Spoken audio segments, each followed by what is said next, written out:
다음은 얼굴에 불독살이 있는데 보조개 수술을 해도 될까요?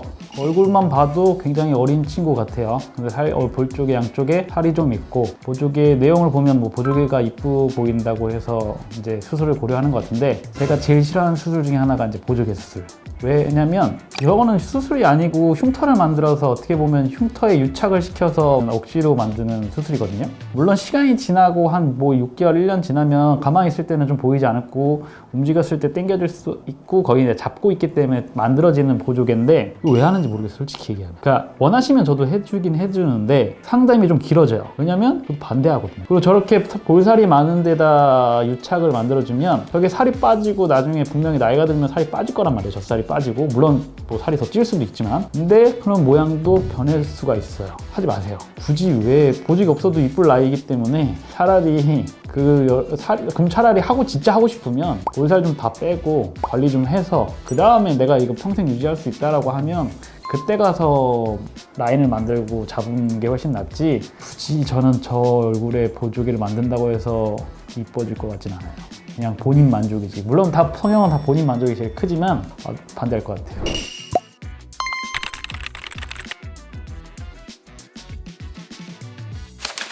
다음은 앞트임 실밥이 튀어나와서 너무 아파요. 아직 실밥이 있고 수술한 지 얼마 안 되신 거고, 그 실밥이 계속 결막을 자극해서 찌르는 거죠. 빨리 병원 가세요. 빨리 병원 가서 잘라달라고 하면 이만큼 길이가 있다고 하면 반쯤 자르면 돼요. 왜 안 잘라주냐? 실밥 뽑기가 좀 힘들어서 잘 안 잘라주려고 하는데, 저건 빨리 잘라야 돼요. 잘라야지 본인 결막이 손상을 안 받아요. 저거 자꾸 찌르면 눈썹 찌르는 것 마냥 계속 결막 손상 남아서 별로 좋지 않아요. 만약 멀다 그럼 근처 그냥 안과 같은 데 가셔서 잘라달라고 하면 잘라주실 거예요.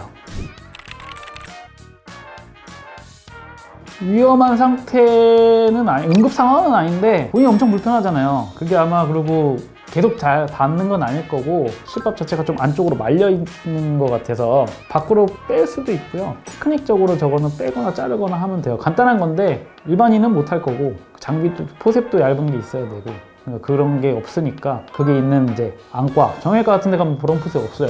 눈이라고 또 위험하다고 안 해주실 수도 있고, 안과가 제일 만만합니다. 안과 눈 쪽은 가셔서 안과 가셔서 해달라고 하면 해주실 거예요.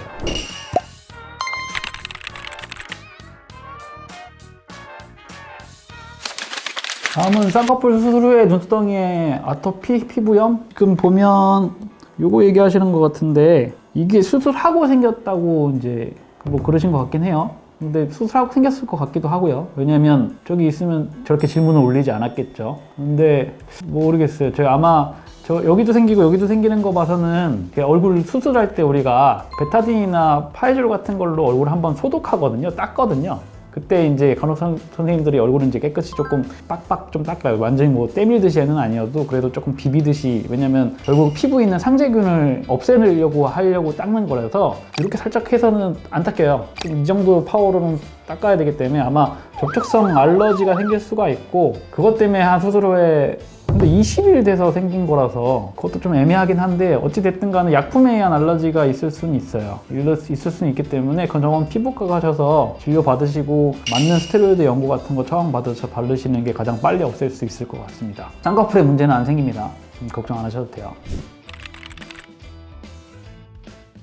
본인 피부 체질 때문에 생기는 거죠. 왜냐면 그 파이졸이나 베타딘이나 다 닦는다고 해서 문제가 생기면 병원에서 다 안 닦겠죠. 또 생기면 또 제가 봤을 땐 얼굴 전체에 생겨야 되고 이마도 생겨야 되는데 안 생긴 거 봐서는 또 정확하게는 모르겠습니다. 정확하게 모르겠으나 본인 얘기만, 얘기 스토리에서 얘기를 해주면 수술한 지 20일 됐고 이제 갑자기 저렇게 생겼다고 하니까 그러면 영향이 있을 수는 있으나, 그건 아마 정확하게는 전 사진 봐야 돼요. 그래서 저희가 성형외과들이 왜 전후 사진을 찍어 놓냐면, 뭐 환자가 잘못하고 뭐 의사가 뭐 잘못하고 이런 것도 보려고 하는 거지만, 결국은 환자들은 수술하기 전에 내 얼굴 상태를 정확하게 생각을 안 해요. 의사는 생각해요. 왜냐면 플랜이 바뀌고 계획이 바뀌기 때문에. 근데 환자들은 오셔서 제일 많이 하는 이유가 내 얼굴 이렇게 안 생겼는데 왜 수술하고 이렇게 변했어요? 라고 하시는 분들이 있어요. 방어용으로 좀 저희도 찍어놔요. 변한 것도 좀 보려고 하지만. 그리고 예를 들어서 나 이 부위에 피부 아무것도 안 났었는데 왜 갑자기 수술하고 나요? 한 열에 5명은 피부 원래 있었어요. 원래 있었는데 본인 모르고 계시다가 그래서 저희가 확대해서 보여드리면 이제 그때서는